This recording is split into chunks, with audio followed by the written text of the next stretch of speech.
Hello, this is Mr. Huff, and I want to talk about the Engineering Semester 1 Final. This is a design challenge. This challenge can be attempted alone or with a partner, or in a few cases, we will allow a team of 3. The assignments for teams and partners will be completely random. There's a major contractor, Butterworth Structural Systems Incorporated. They have just won a contract with a metropolitan area to expand and improve the infrastructure of the city. This will include many projects that include restoration of bridges, adding bridges, pedestrian walkways, and other structural needs that the city deems necessary. In order to complete the contract that they have won, they need to expand their design team. And to expand the design team, they are going to have a competition to help them make their selections. This project is about the engineering design process more than anything else. I expect that the process will be documented individually. Even though you may be working with a partner on the design and build and test, all of the things written on your papers need to be from your brain. They need to be your ideas, not a group effort on the documentation. I would strongly suggest using your notebooks to draft your notes before recording them on the paperwork that you are going to turn in. So I would suggest that you take notes, scribble out your thoughts in your notebook, and then neatly and concisely complete the project document. You may add additional paper for your designs and thoughts if needed. So here's your problem.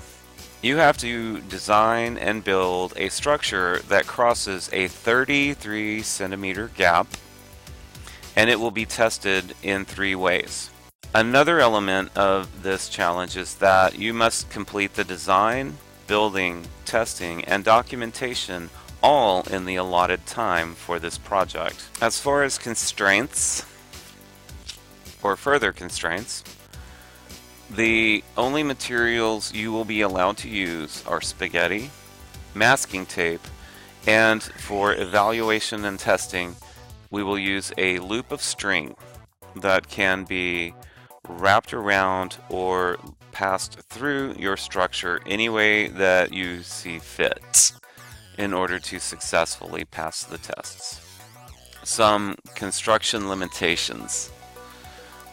Masking tape can only be used to make connections where you have 2 or more pieces of spaghetti coming together. So it's only allowed to be connective. You may not wrap the bridge in tape or make a log of spaghetti. In fact, you cannot have more than 3 pieces of spaghetti connected together for any length. Also, the tape may only be used at the ends. You can't use it in the center. Like if you put 3 pieces of spaghetti long ways together, you could not wrap in the center of that, only at the ends. So you can only have connection with masking tape at the ends or where pieces come together. No spaghetti logs. As far as generating concepts, you must have a minimum of 3 concepts. Also list and label features of each concept about what would make it work well to solve the problem. I expect you to do some research as well. You'll need to look at common bridge and truss designs.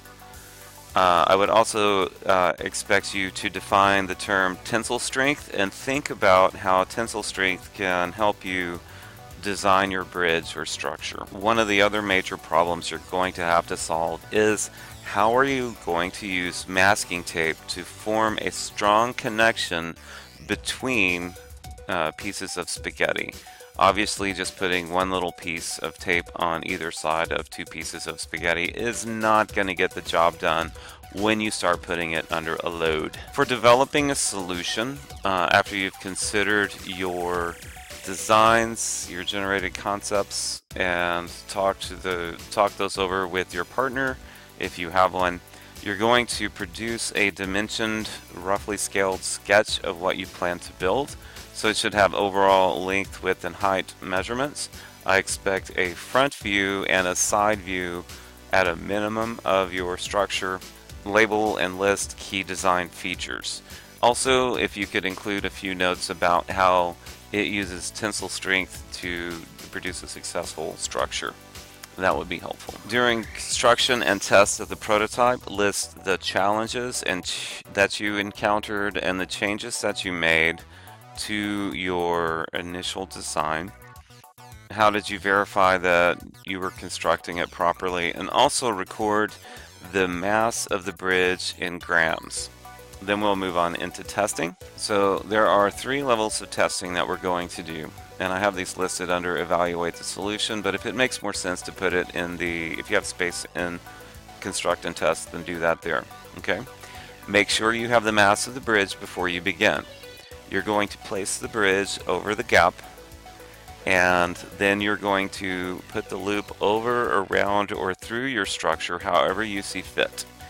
Then we're going to use a standard mass set to test the bridge. The first level is going to be attaching a 200-gram mass to the loop at the center of your bridge, and it has to suspend the mass for 1 minute.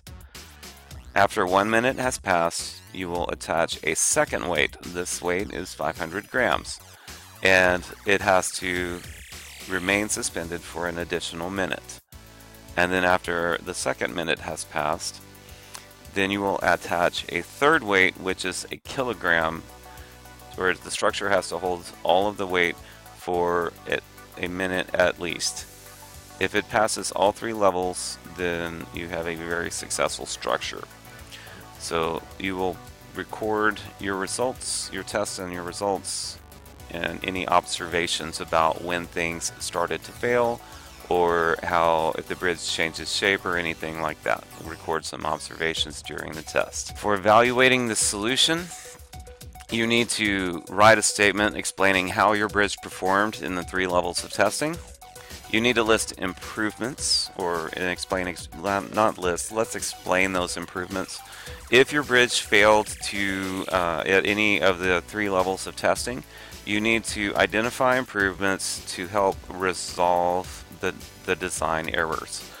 And it can't be, I would make it stronger. You have to explain what you would change and how that would help. If your bridge successfully completed all 3 levels of testing, then you need to suggest changes. If we were to extend the gap to 1 meter, what changes would you have to make to successfully pass all 3 levels of testing?